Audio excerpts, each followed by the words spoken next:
Hey guys, welcome back to the channel Historical Tales for Sleep. Close your eyes. Feel the weight of mud in your bones, the hollow ache of hunger, and the Lord's tax on every harvest. You are bound to the field from birth. You are a samurai, farmer, or a European serf. This is the truth of back-breaking, debt-tied, survival life, death, and desperation. Born to work peasants as the backbone medieval Japan, farmers made up the majority under a rigid class system called nomen and were taxed heavily in rice by the samurai-led government. In Europe, serfs were tied to the manorial lands, with no freedom to marry or leave without permission, an entire life predetermined by birth. Daily life in medieval Japan 1185 to 1606 CE was, for most people, the struggle to put food on the table, build a family, stay healthy, and try to enjoy the finer things in life whenever possible.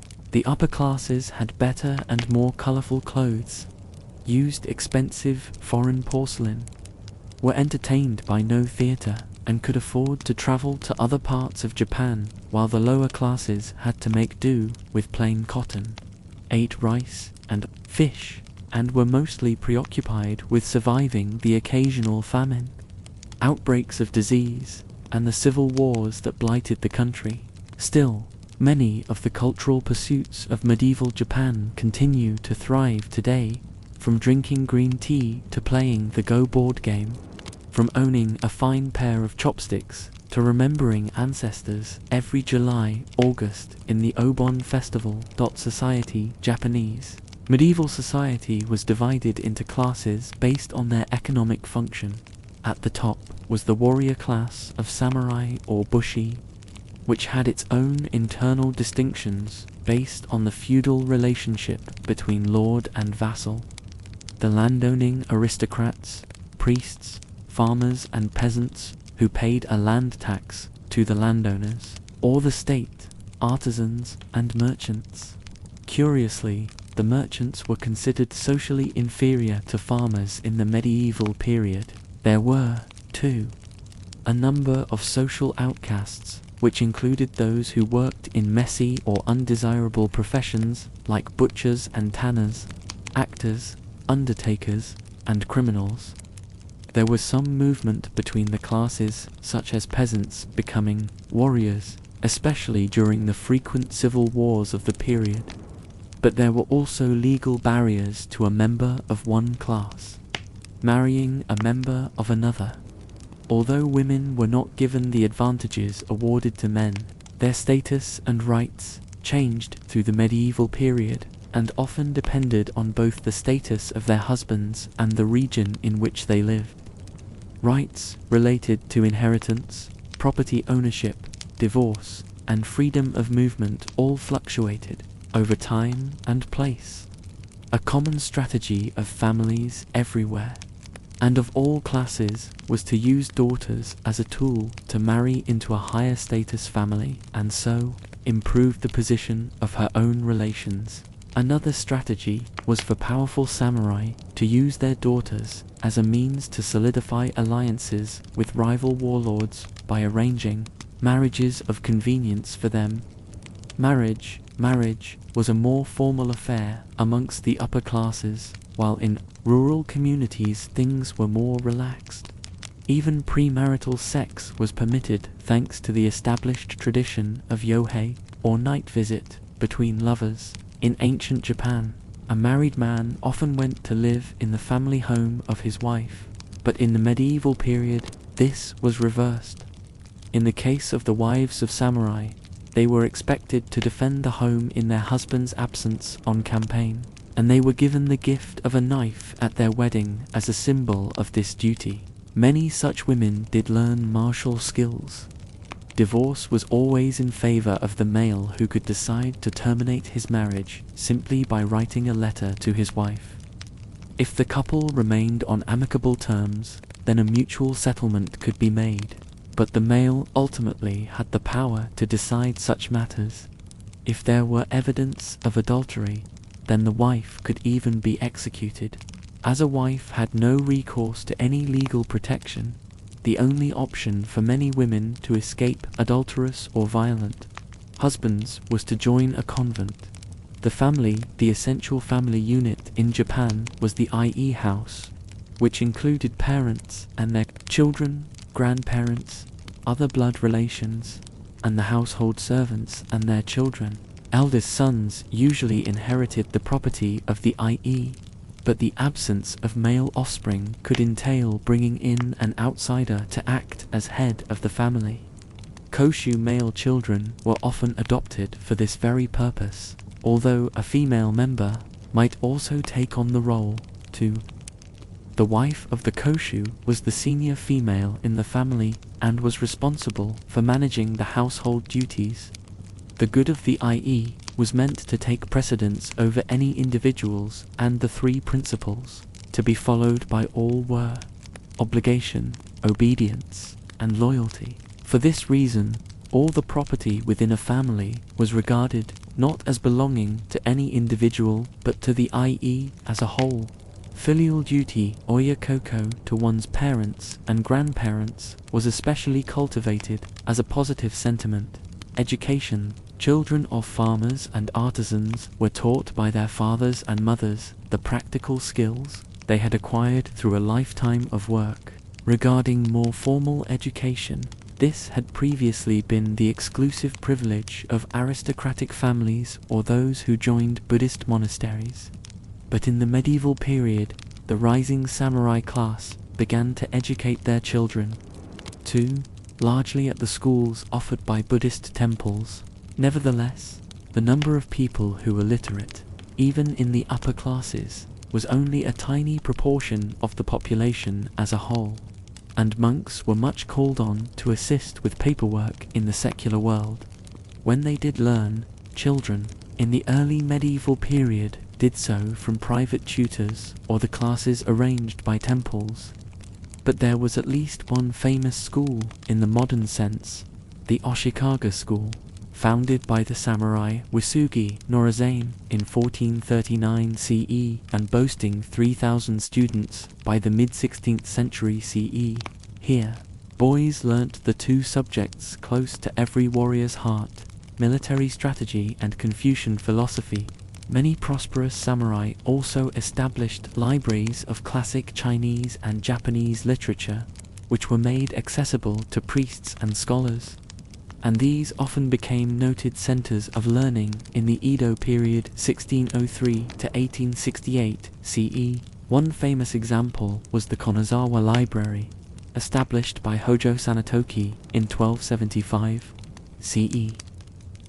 Another source of education was the schools established by Christian missionaries from the 16th century. CE. Shopping markets developed in Japan from the 14th century CE, so that most towns had a weekly or thrice-monthly one. When merchants traveled around their particular regions and farmers sold their surplus goods, foodstuffs were more available than ever before, increasing thanks to developments in agricultural techniques and tools. Goods were bartered for other goods, and coins were being used more and more, although they were actually imported from China. Markets were also promoted by local authorities, who saw their value as a tax revenue source by standardizing currencies, weights, and measures. Non-food items available at local markets included pottery, tools, cooking utensils, and household furniture. Markets at the capital and other larger cities might have more exotic goods on sale, such as Ming porcelain, Chinese silk, Korean cotton and ginseng, spices from Thailand and Indonesia, or Japanese-made jewelry and weapons. Meals in the medieval period. Most upper-class Japanese and monks would have eaten 2 meals a day, one around noon and another in the early evening. Lower classes might have eaten 4 meals a day. Men generally ate separately from women, and there were certain rules of etiquette, such as a wife should serve a husband and the eldest daughter-in-law should serve the female head of the household. Food was served on a tray placed in front of the diner, who was seated on the floor. The food was then eaten with chopsticks made of lacquered wood, precious metal or ivory. The influence of Buddhism on the aristocracy was strong, and meant that meat was at least publicly frowned upon by many. The samurai and lower classes had no such qualms and consumed meat whenever they could afford to. The staple foods for everyone were rice, and lots of it. 3 portions per person per meal was not uncommon. Vegetables, seaweed, seafood, and fruit, soya bean sauce and paste were popular to give extra taste, as were wasabi, a type of horseradish, sancho ground seed pods of the prickly ash tree, and ginger. Green tea was drunk, usually served after the food, but this was brewed from rough leaves and so different from the fine powder used in the Japanese tea ceremony. Sake or rice wine was drunk by everyone but was reserved for special occasions in the medieval period. Clothing upper-class women wore perhaps the most famous wardrobe item from Japanese culture, the kimono, meaning literally thing to wear. The kimono is a woven silk robe tied at the waist by a broad band or obi. Other clothes for both men and women of means tended to be silk, long and loose-fitting, and both sexes might wear baggy trousers, and women's skirt trousers, too.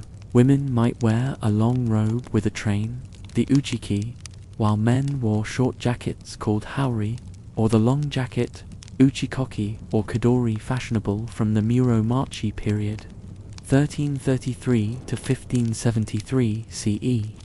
From the Azuchi-Momoyama period, 1568-73 to 1600 CE, men, especially samurai, often wore a matching sleeveless robe and trousers outfit called the kamishima. Finer clothes were often beautifully embroidered with designs of plants, flowers, birds, and landscapes, which would become even more elaborate in the Edo period.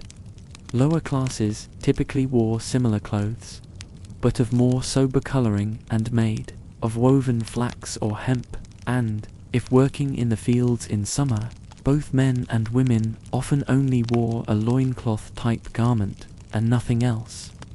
From the late 14th century CE, cotton clothing became much more common for all classes. The preferred footwear for everyone was sandals, zori, made from either wood, rope, or leather. Country folk might wear straw boots, zumb, in colder weather. The most common headgear was the kasa, a straw hat, which took many forms, some of which indicated the wearer's social status. A popular accessory for men and women was a hand fan, uchi, and specifically the folding fan, ogi, which became a status symbol. Women might wear an ornate comb or pin in their hair made from bamboo, wood, ivory or tortoiseshell, and perhaps decorated with a few embellishments in gold or pearl. A pale complexion was admired on both men and women, and so white powder oshiroi was worn. Fashionable women wore a red dot on their lower lip made using a flour-based paste or a red lipstick bani. Women also shaved and redrew their eyebrows. Women and samurai were inclined to blacken their teeth in the medieval period in the process known as ohaguro, although tattoos became fashionable in the 18th century CE. In medieval times they were used as a form of punishment for criminals, the actual crime being written on the face and arms for all to see. Entertainment. Medieval entertainments included sumo wrestling bouts, held at Shinto shrines before it gained a wider appeal in its own venues from the Edo period, falconry, fishing, cockfighting, a type of football game, kamari, where players had to keep the ball in the air as it went around a circle playing area, handball, tamari, badminton, hanatsuki, which used wooden paddles, and martial arts especially. Those involving horse riding, fencing, and archery were popular pastimes. Indoor games included the two most popular board games, Go and Shogi. The game of Go involves two players aiming to move white or black stones across a grid board in order to control territory, while shogi is a form of chess. Cards were also played, although they were quite different to those in the West, with two popular sets having poems on them, karuta, or flowers and animals. Hanafuda gambling was frequently associated with card playing. From the 14th century CE, no theatre was another popular form of entertainment, where masked actors performed in stylized movements set to music, telling the stories of celebrated gods, heroes, and heroines. Children played with the traditional toys popular elsewhere, such as spinning tops, dolls, and kites. Travel was restricted in the medieval period because of Japan's mountainous terrain and the lack of a well-kept road network. One group that did move around was pilgrims. Although these were limited to those with either the means to pay for expensive travel arrangements or the time to do so, there were specific pilgrimage routes, such as the 88 Temple Tour established by the monk Kukai 774 to 835 CE, and the 33 Temple Tour, which worshippers of the Bodhisattva canon were encouraged to endure. Up to the Edo period, getting around was mostly done on foot, with goods carried by teams of horses or oxen pulling carts, while faster horses were ridden by messengers. Waterways were an important means to transport both people and goods, especially timber, cotton, cloth, rice, and fish. The wealthy were carried about on a palanquin cargo, a bamboo or wooden chair between long poles for the two carriers, one at either end. For the more adventurous, there was maritime trade with both China and Korea, and monks, especially, traveled back and forth to study and bring ideas back to their monasteries. Both land and sea travel remained dangerous in medieval Japan. The former thanks to bandits and the latter due to the wacko pirates that plagued the high seas.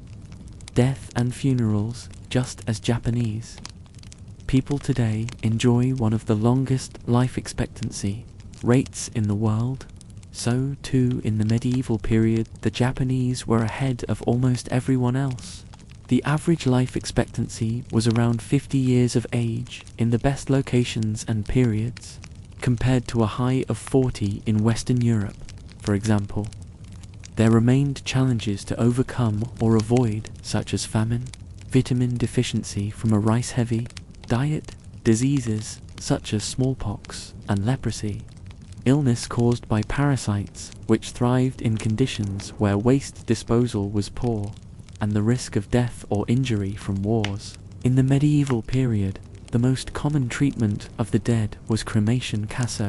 When a person died, most Japanese thought that the spirit of the deceased then went to the land of darkness or Shigo no Seki. The spirits then might occasionally revisit the world of the living. Those who followed Buddhism believed that people either went to a form of hell or were reincarnated or went to the Buddhist paradise. The Pure Land ancestors were not forgotten, and were honored each year in the Obon festival held in July-August, when it was thought they returned to their families for a 3-day visit. Serfdoms of them was the status of many peasants under feudalism, specifically relating to manorialism and similar systems. It was a condition of debt, bondage, and indentured servitude with similarities to and differences from slavery. It developed during late antiquity and the early Middle Ages in Europe and lasted in some countries until the mid-19th century. Unlike slaves, serfs could not be bought, sold, or traded individually, though they could, depending on the area, be sold together with land. Actual slaves, such as the Kalops in Russia, could, by contrast, be traded like regular slaves, abused with no rights over their own bodies, could not leave the land they were bound to, and marry only with their lord's permission. Serfs who occupied a plot of land were required to work for the lord of the manor, who owned that land. In return, they were entitled to protection, justice, and the right to cultivate certain fields within the manor to maintain their own subsistence.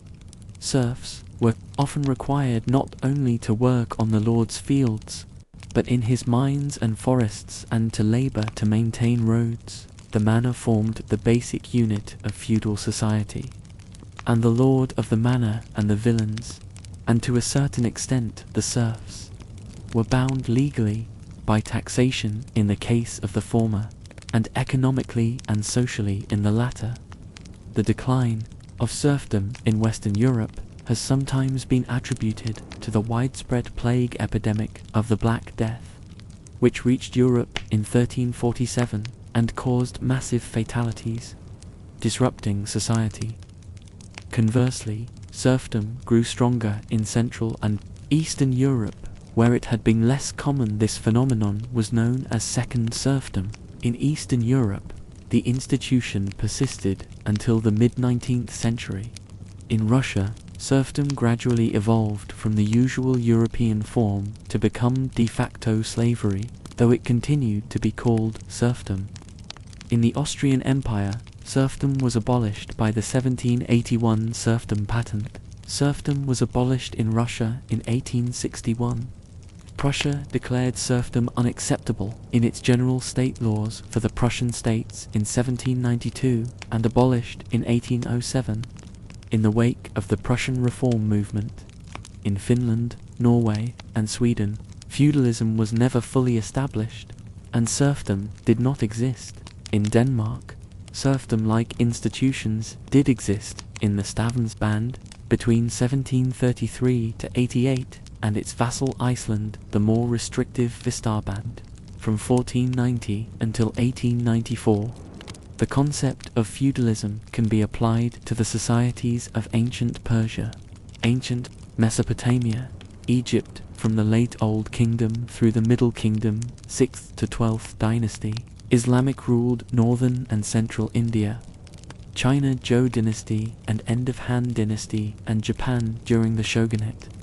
James Lee and Campbell described the Chinese Qing dynasty, 1644 to 1912, as also maintaining a form of serfdom.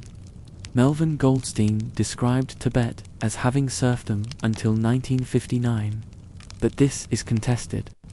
Bhutan is described as having officially abolished serfdom by 1959. The United Nations 1956 Supplementary Convention on the Abolition of Slavery prohibits serfdom as a practice similar to slavery. Social institutions similar to serfdom were known in ancient times. The status of the helots in the ancient Greek city-state of Sparta resembled that of the medieval serfs. By the 3rd century AD, the Roman Empire faced a labor shortage. Large Roman landowners increasingly relied on Roman freemen, acting as tenant farmers, instead of slaves to provide labor. These tenant farmers, eventually known as coloni, saw their condition steadily erode because the tax system implemented by Diocletian assessed taxes based on both land and the inhabitants of that land. It became administratively inconvenient for peasants to leave the land where they were counted in the census. Medieval serfdom really began with the breakup of the Carolingian Empire around the 10th century. Citation needed during this period. Powerful feudal lords encouraged the establishment of serfdom as a source of agricultural labor. Serfdom, indeed, was an institution that reflected a fairly common practice whereby great landlords were assured that others worked to feed them and were held down, legally and economically, while doing so. This arrangement provided most of the agricultural labor throughout the Middle Ages. Slavery persisted right through the Middle Ages, but it was rare. In the later Middle Ages, serfdom began to disappear west of the Rhine, even as it spread through Eastern Europe. Serfdom reached Eastern Europe centuries later than Western Europe. It became dominant around the 15th century. In many of these countries, serfdom was abolished during the Napoleonic invasions of the early 19th century. though in some it persisted until mid or late 19th century. Etymology: the word serf originated from the Middle French serf and was derived from the Latin servus, slave or servant. In late antiquity and most of the Middle Ages, what are now called serfs were usually designated in Latin as coloni. As slavery gradually disappeared and the legal status of servi became nearly identical to that of the coloni, the term changed meaning into the modern concept of serf. The word serf is first recorded in English in the late 15th century and came to its current definition in the 17th century. Serfdom was coined in 1850 dependency, and the lower order serfs had a specific place in feudal society, as did barons and knights. In return for protection, a serf would reside upon and work a parcel of land within the manor of his lord. Thus, the manorial system exhibited a degree of reciprocity. One rationale held that serfs and freemen worked for all, while a knight or baron fought for all, and a churchman prayed for all. Thus everyone had a place. See Estates of the Realm. The serf was the worse fed and rewarded. However, unlike slaves, they had certain rights in land and property. A lord of the manor could not sell his serfs as a Roman might sell his slaves. On the other hand, if he chose to dispose of a parcel of land, the serfs associated with that land stayed with it to serve their new lord. Simply speaking, they were implicitly sold in mass and as a part of a lot. This unified system preserved for the lord long acquired knowledge of practices suited to the land. Further, a serf could not abandon his lands without permission, nor did he possess a saleable title in their initiation. A freeman became a serf usually through force or necessity. Sometimes the greater physical and legal force of a local magnate intimidated freeholders or allodial owners into dependency. Often a few years of crop failure, a war, or brigandage might leave a person unable to make his own way. In such a case, he could strike a bargain with a lord of a manor. In exchange for gaining protection, his service was required in labor, produce, or cash, or a combination of all.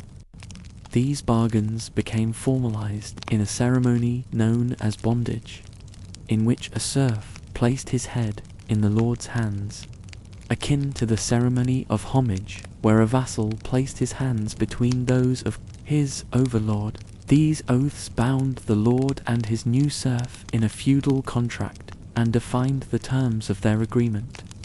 Often these bargains were severe relentless labor from dawn to dusk. Rice paddies bled, farmers dry, who toiled long with basic tools, often forbidden from enjoying sake or tea. Meanwhile, European peasants endured harsh cycles of ploughing, sowing, and harvesting with low-calorie, unsafe diets.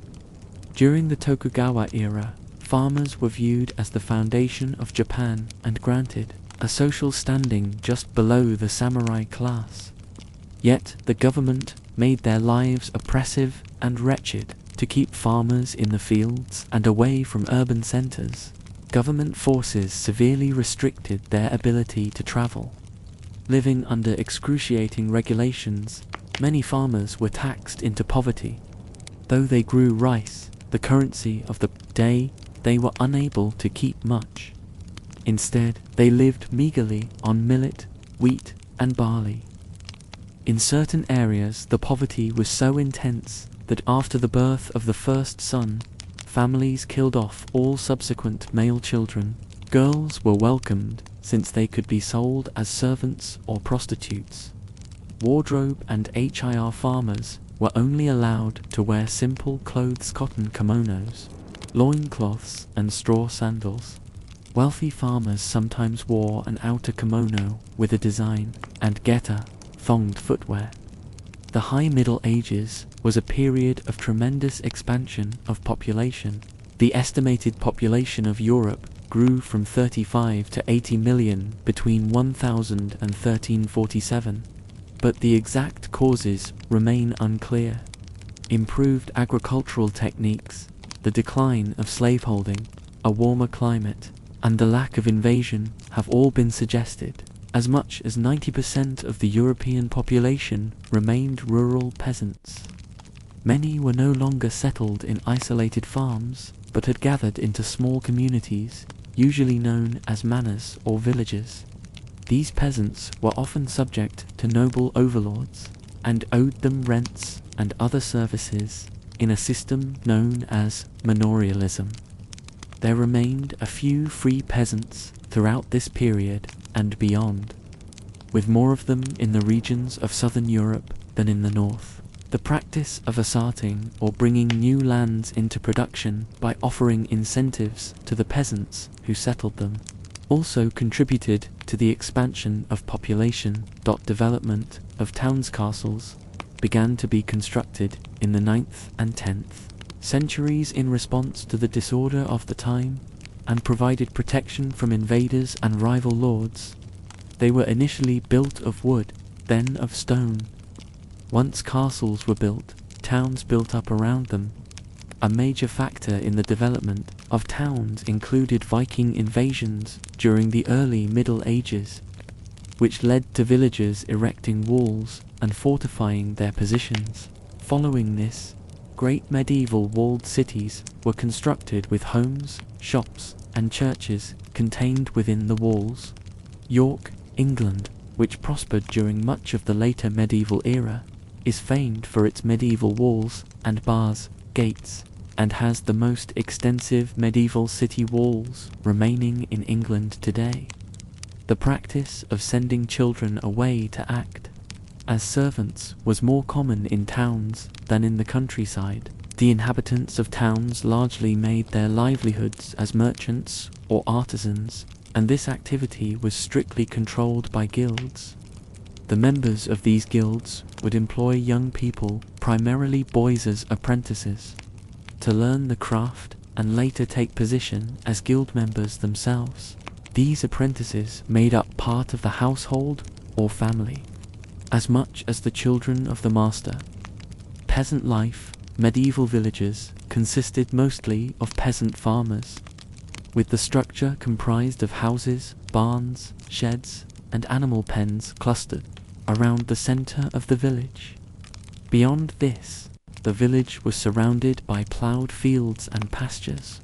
For peasants, daily medieval life revolved around an agrarian calendar, with the majority of time spent working the land and trying to grow enough food to survive another year. Church feasts marked sowing and reaping days and occasions when peasant and lord could rest from their labours. Peasants that lived on a manor by the castle were assigned strips of land to plant and harvest. They typically planted rye, oats, peas, and barley, and harvested crops with a scythe, sickle, or reaper. Each peasant family had its own strips of land.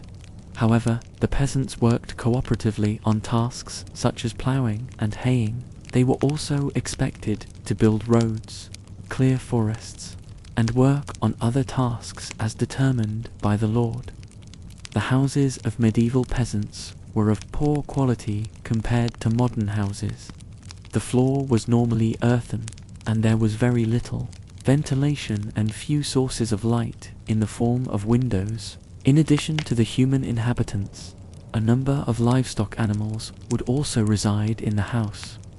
Towards the end of the medieval period, however, conditions generally improved.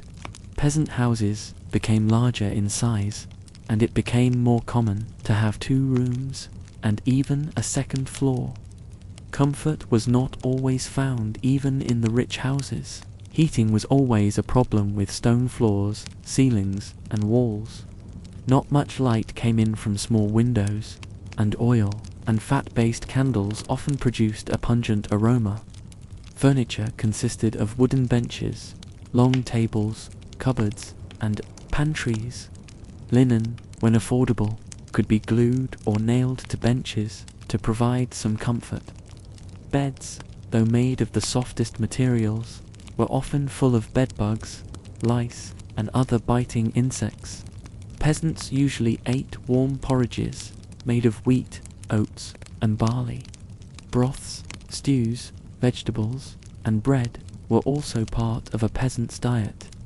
Peasants rarely ate meat, and when they did, it was their own animals that were saved for the winter. Peasants drank wine and ale, never water. Even though peasant households were significantly smaller than aristocratic ones, the wealthiest peasants would also employ servants.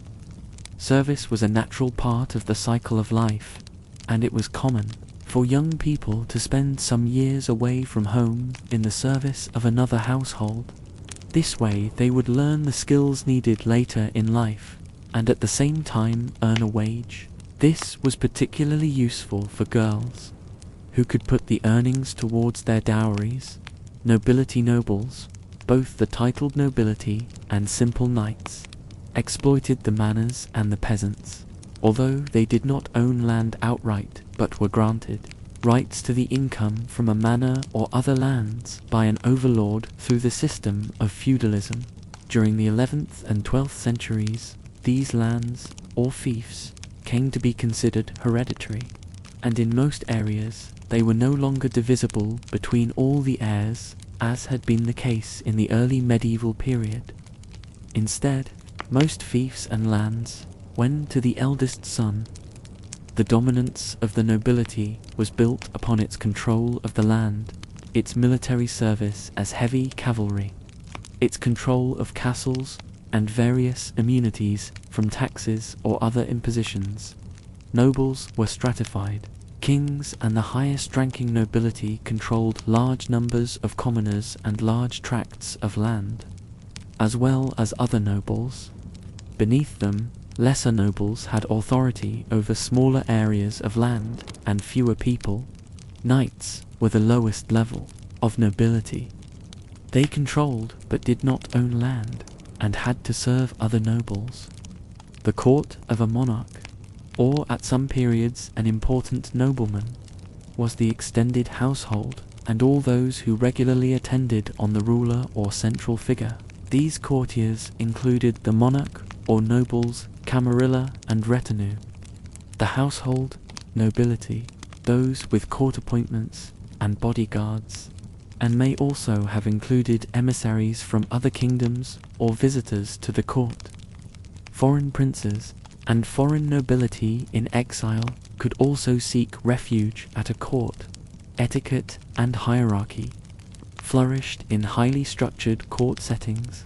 Most courts featured a strict order of precedence, often involving royal and noble ranks, orders of chivalry, and nobility. Some courts even featured court uniforms. One of the major markers of a court was ceremony. Most monarchical courts included ceremonies concerning the investiture or coronation of the monarch and audiences with the monarch. Some courts had ceremonies around the waking and the sleeping of the monarch, called a levee court. Officials or office-bearers. One type of courtier derived their positions and retained their titles from their original duties within the courtly household. With time, such duties often became archaic. However, titles survived, involving the ghosts of arcane duties.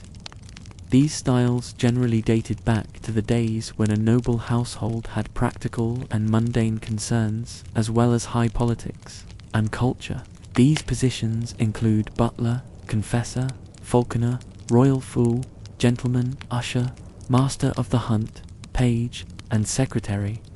Elaborate noble households included many roles and responsibilities held by these various courtiers, and these tasks characterized their daily lives. Daily life of nobility also included playing games, including chess, which echoed the hierarchy of the nobles, and playing music, such as the music of the troubadours and trouvers. This involved a vernacular tradition of monophonic secular song, probably accompanied by instruments, sung by professional, occasionally itinerant, musicians who were skilled poets, as well as singers and instrumentalists. Women in the Middle Ages were officially required to be subordinate to some male, whether their father, husband, or other kinsman. Widows, who were often allowed some control over their own lives, were still restricted legally. Three main activities performed by peasant men and women were planting food, keeping livestock, and making textiles, as depicted in psalters from southern Germany and England. Women of different classes performed different activities. Rich, urban, women could be merchants like their husbands, or even became moneylenders.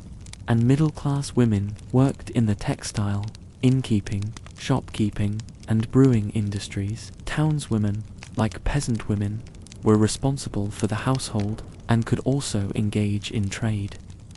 Poorer women often peddled and huckstered food and other merchandise in the marketplaces, or worked in richer households as domestic servants, day laborers, or laundresses.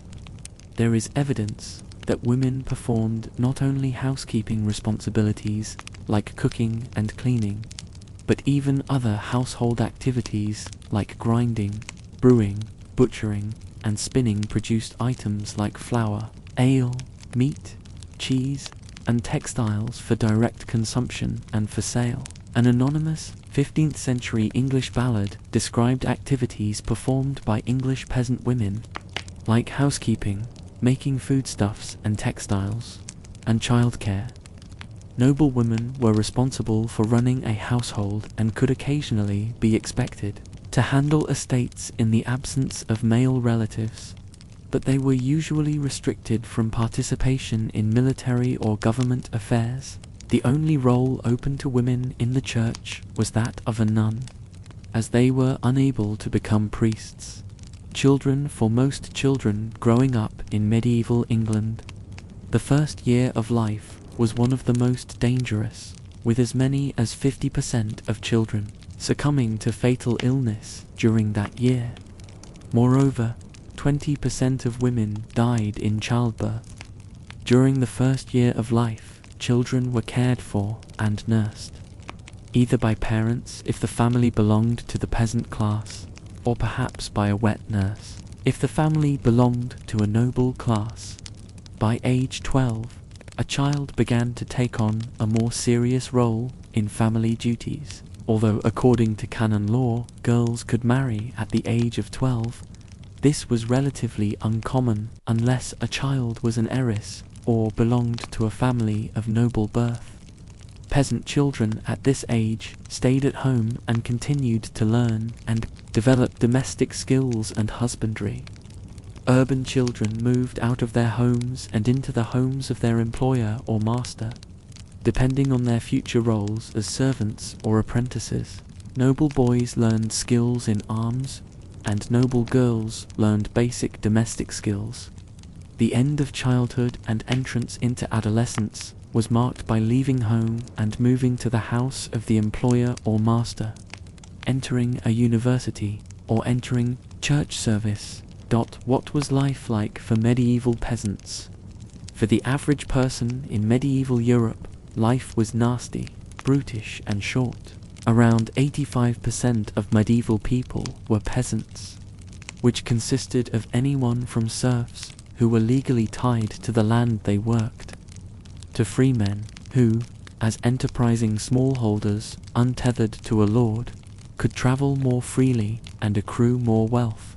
If you managed to dodge the high rate of infant mortality and the endless deadly diseases in circulation, your life was likely a repetitive slog of farming the land of your local lord, regularly attending church and enjoying little in the way of rest or entertainment. If you did put a toe out of line, then you could expect to be punished punitively due to the strict legal system. Do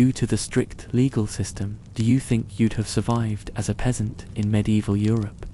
Peasants lived in villages. Medieval society was largely made up of villages built upon a lord's land.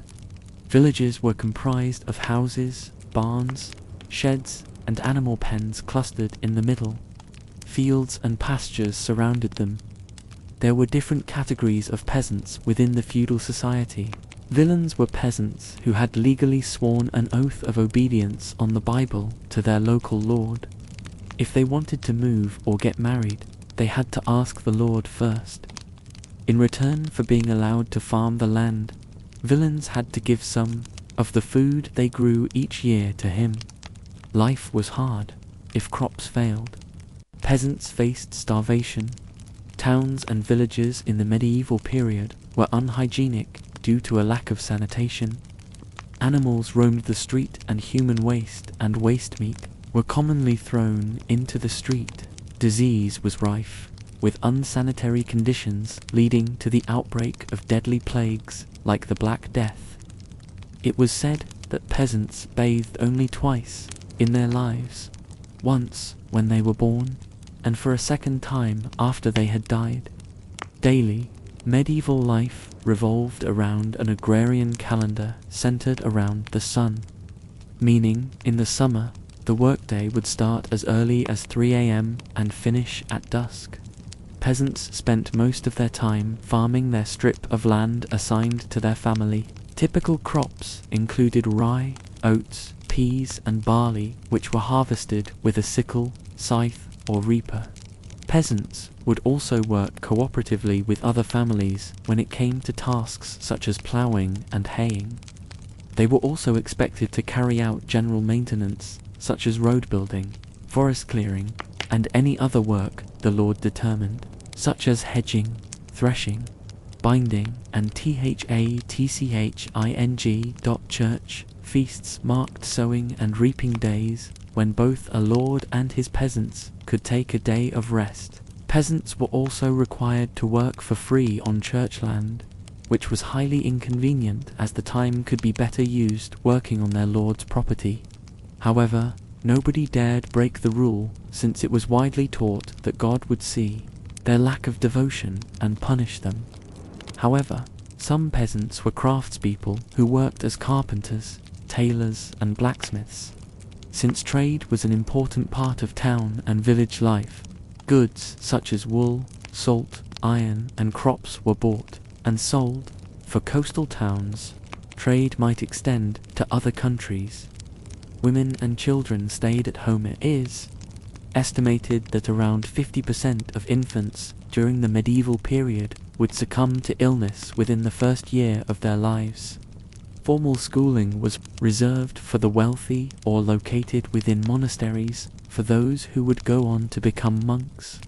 Instead of formal schooling, children learned to farm, grow food, and tend to livestock, or would become an apprentice to a local craftsperson, such as a blacksmith or tailor. Young girls would also learn to do domestic activities with their mothers, such as spinning wool on wooden wheels to make clothes and blankets. Around 20% of women died in childbirth, though some women in bigger settlements, such as towns, were able to take up work as shopkeepers, pub landladies, or cloth sellers. Women were expected to stay at home, clean, and look after the family. Some might have also taken on work as a servant in a wealthier household. Taxes were high. Peasants had to pay to rent their land from their lord, and a tax to the church, called a tithe, which was 10% of the value of what a farmer had produced in the year. A tithe could be paid in cash or in kind, such as seeds or equipment. After you had paid your taxes, you could keep what was left. Tithes could make or break a peasant's family. If you had had to give up things you needed, like seeds or equipment, you might struggle in the coming year. Unsurprisingly, tithes were extremely unpopular, especially when the church was receiving so much produce as a result, that they had to construct specially built barns called tithe barns. Either way, the Doomsday Book, named from an old Germanic word doom, meaning law or judgment, meant that the king knew how much tax you owed anyway. It was inescapable.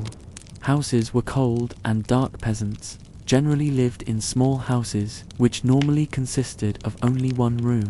Huts were made from wattle and daub with a thatch roof and no windows. A fire burned in the hearth in the center, which, when combined with the fire burning in the hearth in the center, would create a very smoky environment. Inside the hut, around a third was penned off for livestock, who would live alongside the family. The floor was normally made of earth and straw, and furniture usually consisted of a few stools, a trunk for bedding, and some cooking utensils. Bedding was normally riddled with bedbugs, live and other biting insects, and any candles made of oil and fat created a pungent aroma. Towards the end of the medieval period, housing improved. Peasant houses became larger, and it wasn't uncommon to have 2 rooms, and occasionally a second floor. The justice system was harsh. There was no organized police force during the medieval period, which meant that law enforcement was generally organized by local people. Some areas required every male over 12 to join a group called a tithing to act as a quasi-police force. If someone was the victim of a crime, they'd raise the hue and cry, which would summon other villagers to pursue the criminal minor. Crimes were normally dealt with by the local lord, while a king-appointed judge would travel the country to deal with serious crimes. If a jury couldn't decide if a person was innocent or guilty, a trial by ordeal might be pronounced. People were subjected to painful tasks such as walking on hot coals, putting their hand in boiling water to retrieve a stone, and holding a red-hot iron. If your wounds healed within 3 days, you were deemed to be innocent. If not, you were considered to be guilty, and you could be severely punished. When hunger struck famine and its brutality feudal, Japan witnessed the devastating Tenpo famine in the 1830s. People resorted to eating grass or coats. In Europe, cycles of famine during droughts and crop failure forced peasants into starvation. Tenpo December, Shi, Ibar Senling, Tenpo Ganon, Tenbo Ganon, Tenbo Yanyan, in the 13th year of Bunsei. The new era name of Tenpo, meaning heavenly imperial protection, was created to mark the disasters of a great fire in Edo and an earthquake at Kyoto. The new era name was created from an hortatory aphorism: respect and worship the ways of heaven. Eternally keep the mandate of heaven. Tinchong Tendol, Yongbol Tenming. The Tenpo era is often described as the beginning of the end of Bakufu government, though the era accomplished much through its reforms, and also culturally speaking. The injury inflicted on the Tokugawa system of government during the Tenpo period was unparalleled. Public order and dissatisfaction with government was a main issue, but the Bakufu was not entirely at fault for the stir amongst the people. For example, the failure of crops in 1833, which soon became a lengthy disaster, endured for over 4 years and was called the Great Tenpo Famine. It was caused mainly by poor weather conditions. Because crops could not grow under these circumstances, prices began to skyrocket. These dire circumstances sparked many rebellions and riots across Japan over the course of the Tenpo years. Weary and desperate for someone to blame, the people rose up against the government, and Shio Haihachiro, known for leading one of the largest rebellions, made a statement to implicate the natural disasters as sure signs of heaven's discontent with the government. Mizuno Todakuni's reforms were meant to remedy these economic issues, but the reforms could not rescue the Bakufu from its ultimate collapse. The shogunate rule during the Tenpo era was that of Tokugawa Ieyasu, the Shurath shogun of the Bakufu government. His reign lasted from 1837 to 1853. During this time, many factors appeared to have seen to the decline of his health, namely, the great and devastating famine, the many rebellions rising up against the Bakufu, and the swift advance of foreign influence. Great Tenpo Famine. The Great Tenpo Famine of the 1830s was a devastating period. in which the whole of Japan, but especially Honshu, experienced a sudden decrease in temperature and loss of crops, and in turn, merchant prices began to spike. Many starved to death during this grim time. The death rate for a village in the northeast rose to 37 per thousand, and that for the city of Takayama was nearly 45. As crops continued to decline in the countryside, prices increased, and a shortage of supplies left people competing to survive on meat funds. The rising expense of rice, in particular, a staple food of the Japanese, was a firm blow to both the economy and the people who starved because of it. Some even resorted to eating leaves and weeds, or even straw raincoats. The samurai also suffered the effects of the famine, dealing with lower wages from the Japanese domain governments in anticipation of fiscal shortfalls to come. To further the already dire conditions of the famine, illness eventually began to spread, and many who were starving could not resist pestilences such as smallpox, measles, and influenza. Thousands died from hunger alone at the peak of the crisis in 1836-1837. Rebellion. One of the rebellions sparked by the Great Tempo Famine was the Shio Haihachiro Rebellion. The man for whom it was named led an attempted revolt in the 1830s and was granted the label of Yonaoshi Demujin, or World Savior, for his attempts at moral restoration. Formerly a police officer and scholar, Shio Haihachiro Itijo-R Ieba-sensei had requested help from Osaka city commissioners and otherwise wealthy merchants in 1837, only to be met with indifference.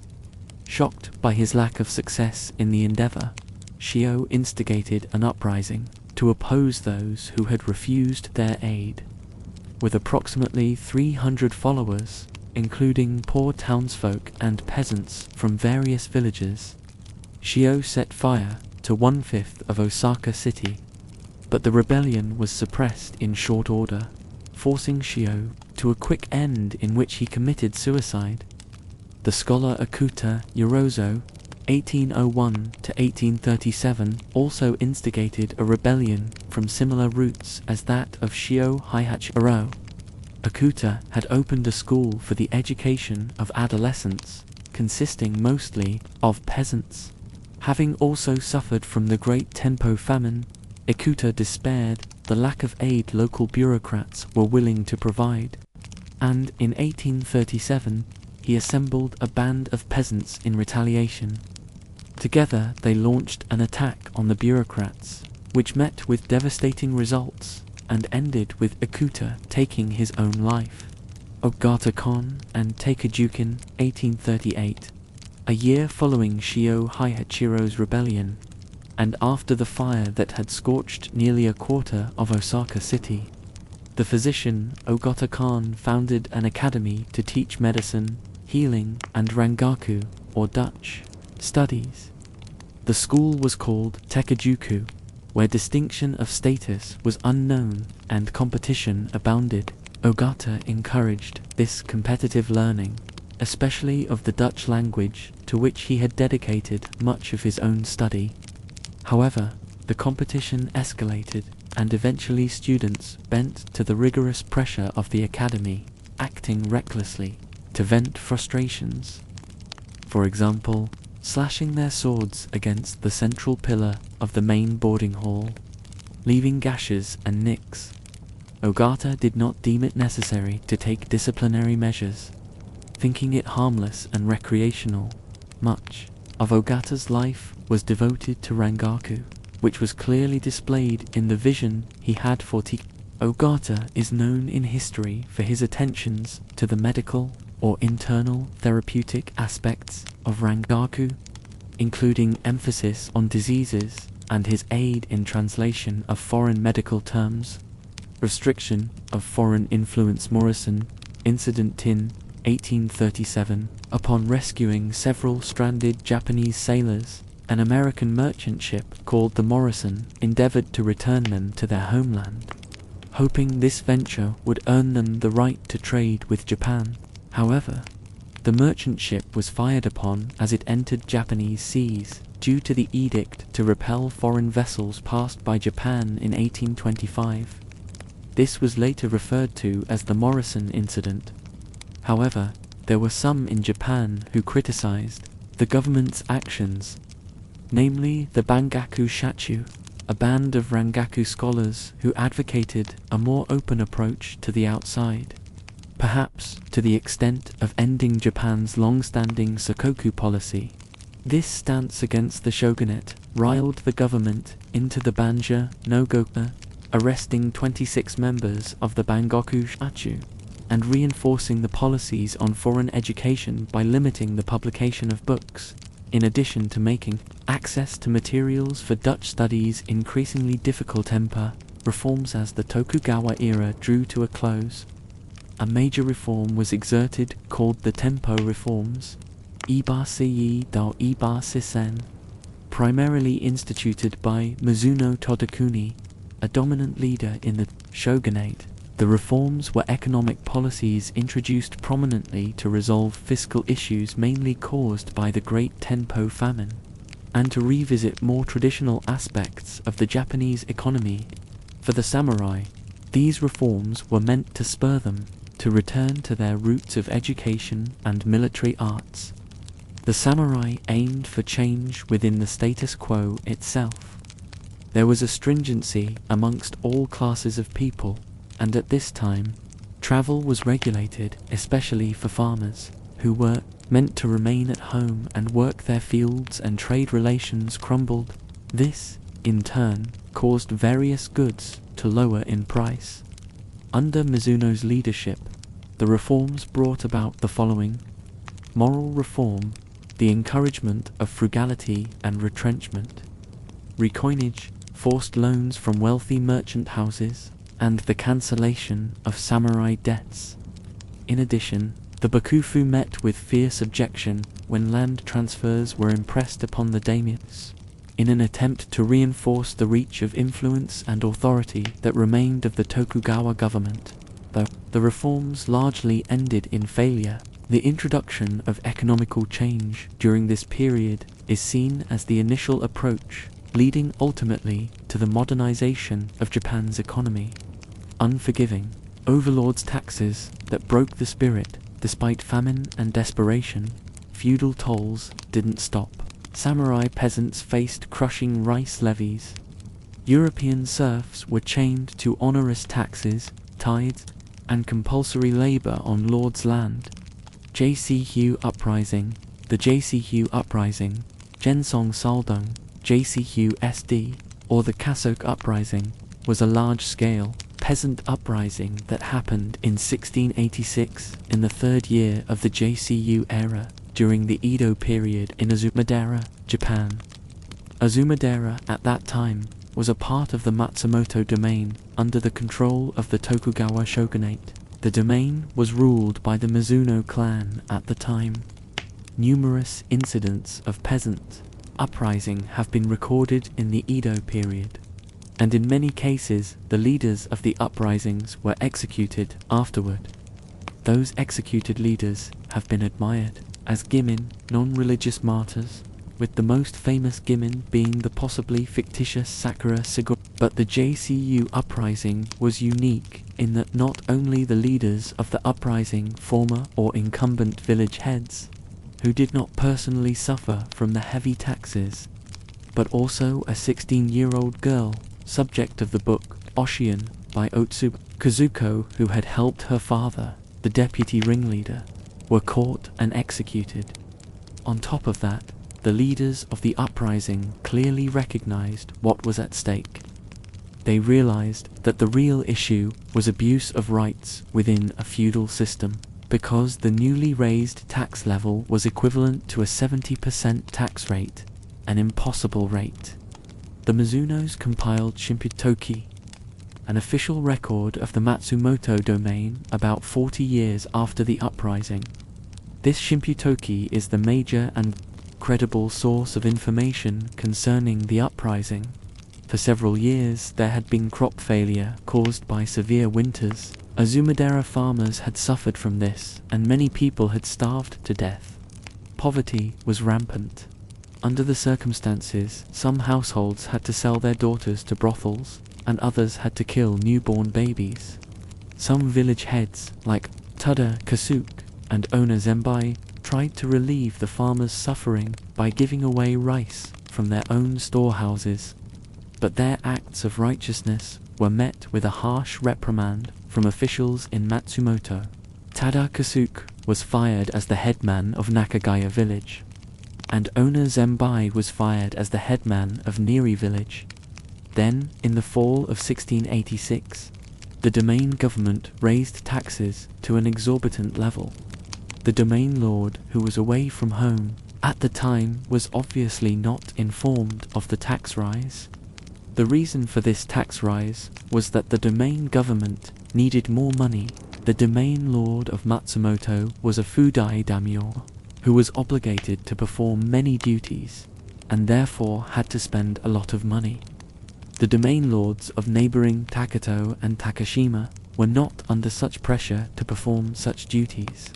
Even though they used to be a part of the Matsumoto domain, they collected lower taxes from their people.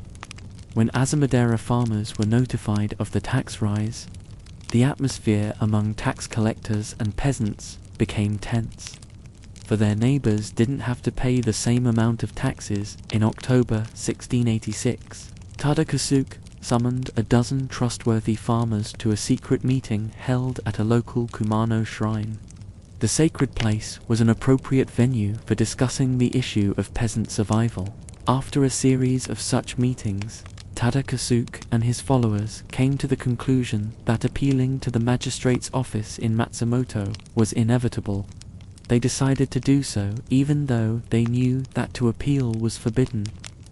Married men divorced their wives and sent them back to their parents' homes. They then prepared a letter of appeal of 5 articles. In the letter they humbly asked for a tax reduction. The 5 points of the letter of appeal were: appeal to the magistrates officially. On the morning of October 14, Tada Kasuk and Ona Zembai, along with their followers, went to the magistrate's office outside Matsumoto Castle and handed in the letter of appeal. What they had not expected was that a huge crowd of farmers would gather and intimidate the officials. Kasuk and his followers had started this out as a peaceful mission. There is a scholar who refutes this generally accepted notion. He claims that the leaders had intended to mobilize people from the outset, but in the process of dramatizing the story of the executed farmers, who would later be revered as Gimins, their initial intention was changed into a more peaceful one. But when word spread that they were appealing, thousands of peasants flocked to the castle, some of whom stormed shops and the castle gate. The domain lord, Mizuno Tadano, was away in Edo for Sankenkeitai alternate year attendance at the time, so the executives had to deal with the situation themselves. Their biggest concern was how much this incident would negatively affect the position of the Matsumoto domain. Thousands of farmers were camping out in the cold outside the castle. On the night of October 16th, the domain government issued a response paper signed by 2 magistrates. When the news of the response paper spread, the majority of peasants who had gathered around Matsumoto Castle went home, but Kasuk and his followers were not satisfied with the response. They lingered behind. They were so determined to get a satisfactory answer that they stayed 2 more nights outside the castle. At last, 5 executives signed the second response paper responding favorably to the farmers' appeal. The documents granted the farmers' wishes to decrease the tax. Kasuk went home along with his followers. On October 18th, the incident was settled peacefully. Evasive tactic, however, it turned out that the response documents signed by the executives were a tactic used to settle the rebellion under the strict Tokugawa administration.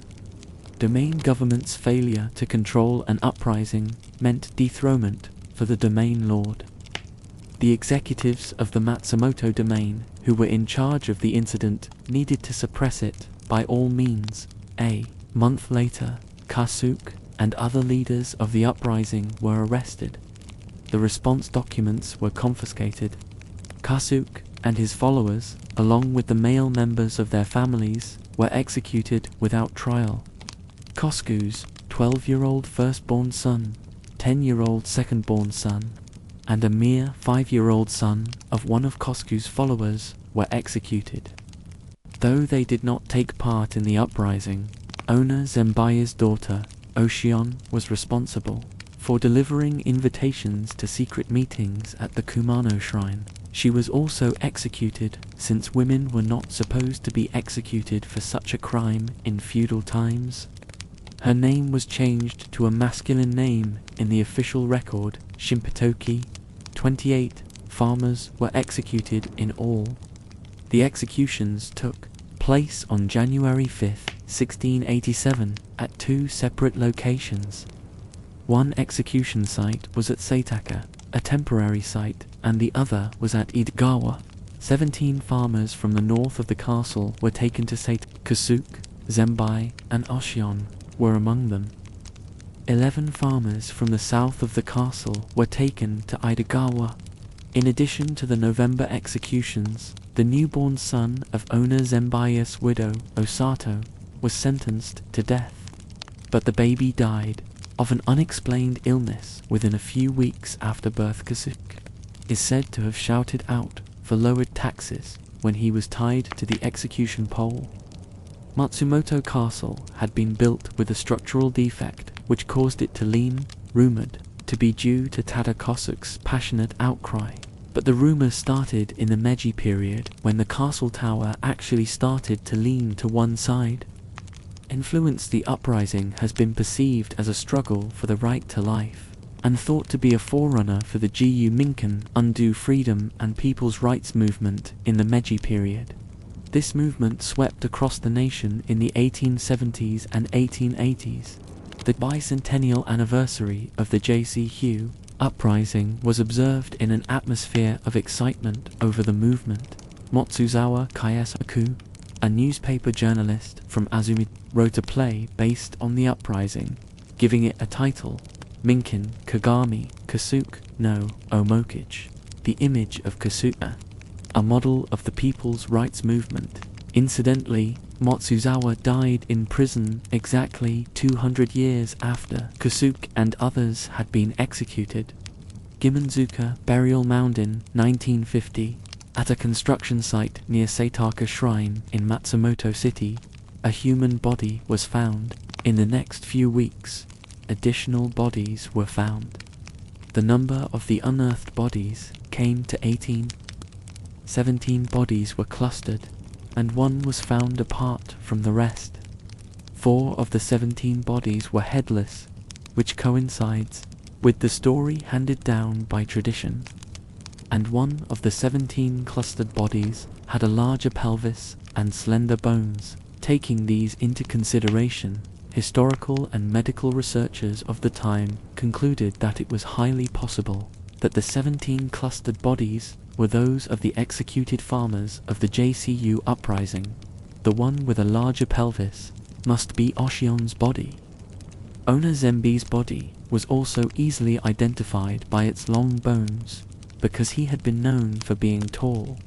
In 1952, the bodies were buried in a mound, and the mound has been called Gimenzu every year on the anniversary day of the executions of the Gimian. A memorial service is held in front of the mound. Questions arise as to the whereabouts of the bodies of the farmers who had been executed at Idegawa execution site. It is widely believed that the 11 bodies have been washed away by river water, for the execution site was on the bank of the Tagawa River when Gimenzuka was built. Some soil from the former Idegawa execution site was used in the construction GCU Gimen Memorial Museum after the 300th anniversary of the uprising.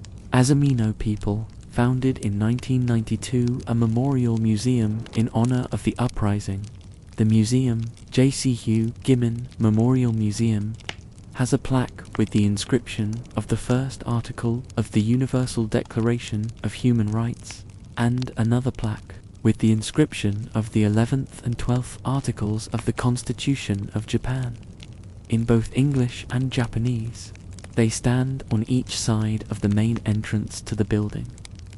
The museum is located right across the street from the former Tada family homestead, designated as a cultural asset of Nagano Prefecture in 1960. Medieval serfs, life of peasants. In the feudal system, in the medieval feudal system, serfs were unfree peasants bound to the land owned by a lord. They were not slaves, but neither were they free. Instead, they held the possession, not the ownership, of small plots of land which they cultivated for their own survival. In return, serfs were required to render dues, most commonly through labor services, on the lord's domain, the portion of land reserved for the lord's direct use. These obligations could also include payments in kind such as crops, livestock, or goods and, later on, money rents as economies developed, while serfs had limited rights and could not leave the land without the lord's permission. They did enjoy a measure of protection and access to land, which was crucial in a largely agricultural society. This system tied the peasants and lords together in a network of mutual dependence, forming the backbone of medieval European society. How medieval serfs lived and worked. Medieval serfs were agricultural peasants who engaged in labor on a lord's estate, where they cultivated the land and tended to livestock in return for their work and the right to use a portion of the land for their own sustenance. These serfs paid certain fees, which were often in the form of labor on the lord's property. This labor could involve various tasks, such as planting and harvesting crops, maintaining buildings, and caring for animals. The relationship between the serfs and the lord was quite complex, as it was rooted in a system of obligations and protections that shaped rural life during the Middle Ages. Medieval serfs typically worked around 3 days each week on the lord's land, engaging in various agricultural tasks that were essential for the sustainability of the estate. They were bound to a specific estate, which meant that they were not only tied to the land itself, but also subjected to the whims and decisions of the landowner. This bond indicated that they could be sold along with the land in question when the property changed hands, without any consent or consideration for their individual circumstances. Consequently, their lives were deeply intertwined with the land, limiting their personal freedom and mobility while shaping the economic and social structure of the feudal system. That lord and his manor estate. Lord's land was referred to as a manor estate, which was a substantial and often sprawling area of land under the control of a noble. The lord resided in a grand and impressive house situated on the estate, commonly known as the manor house. This prominent figure, referred to as the lord of the manor, not only managed the estate, but also held significant authority over the lands and the people living within them.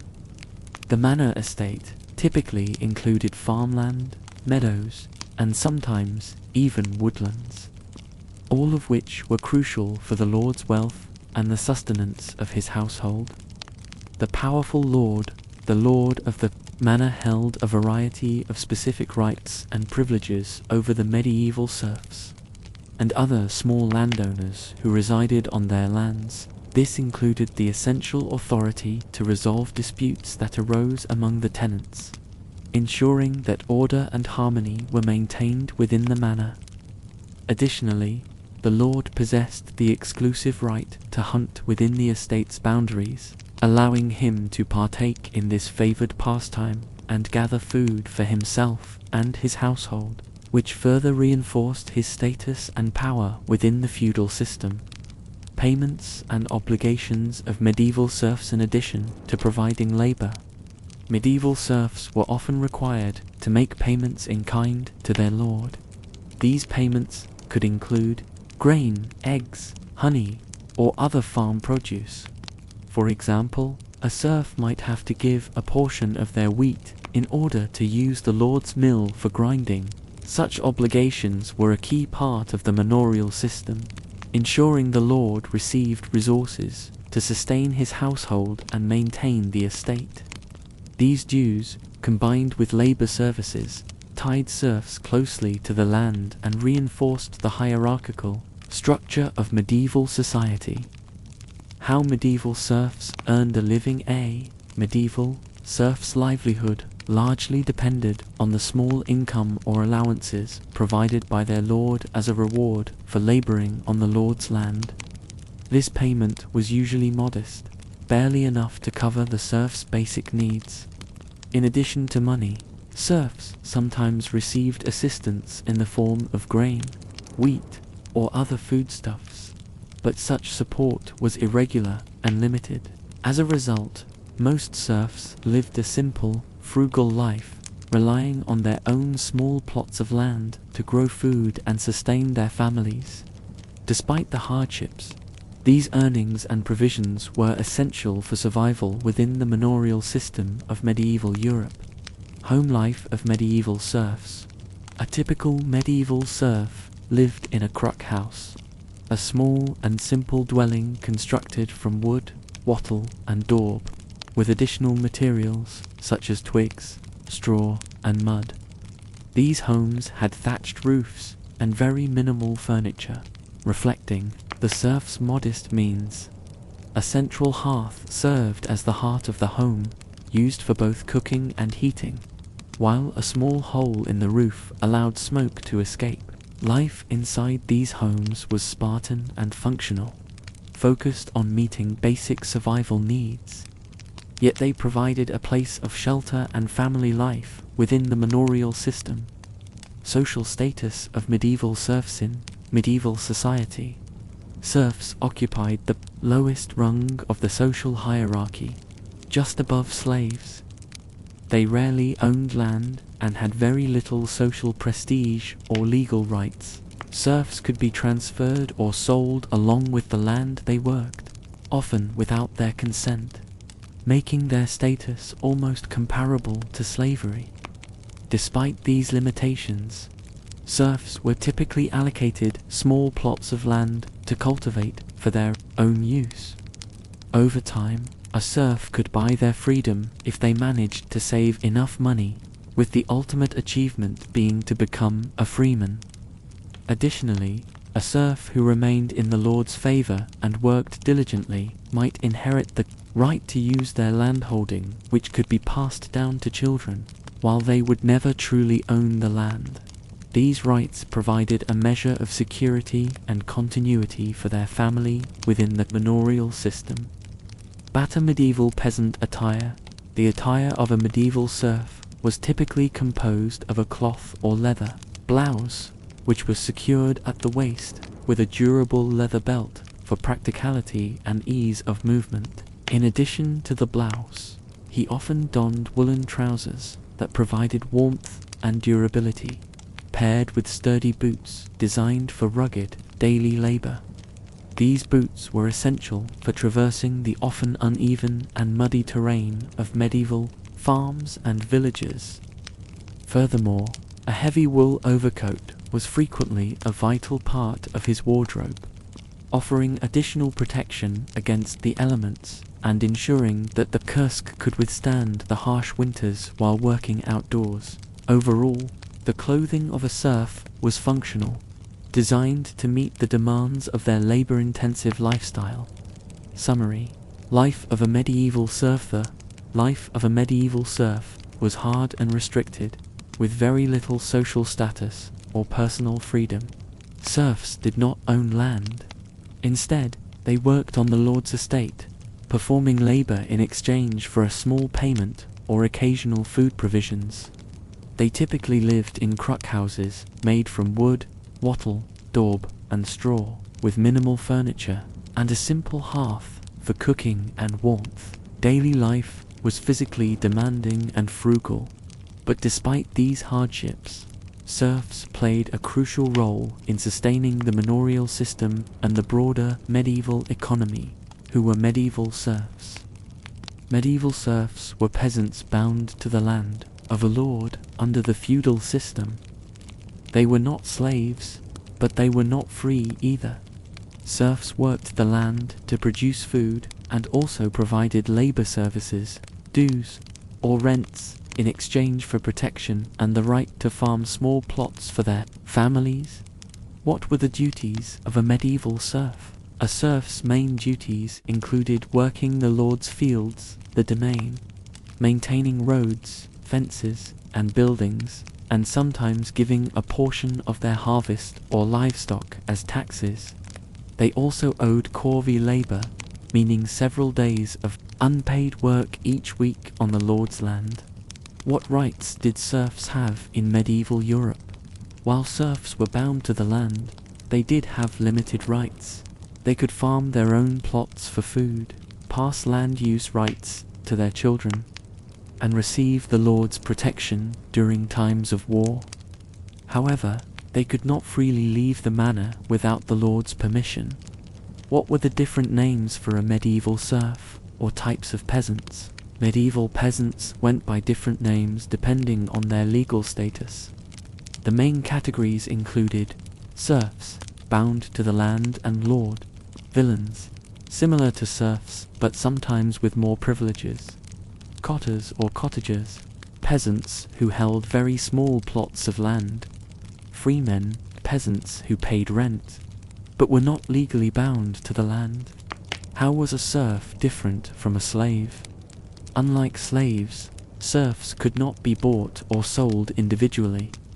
They were tied to the land. If the land was sold, the serfs remained on it.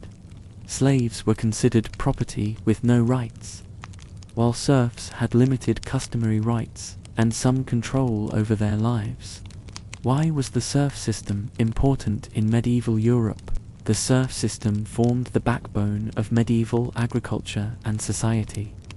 Serfs provided the labor that sustained the manorial economy, while lords offered protection.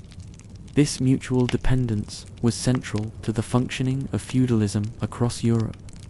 Unearthly resilience. When oppression ignited change, peasants didn't just suffer in silence. In 1686, Japanese farmers risked their lives in the JCU uprising against brutal taxes. In Europe, the demographic collapse post-Black Death allowed serfs leverage to demand labor reform. From despair grew resistance.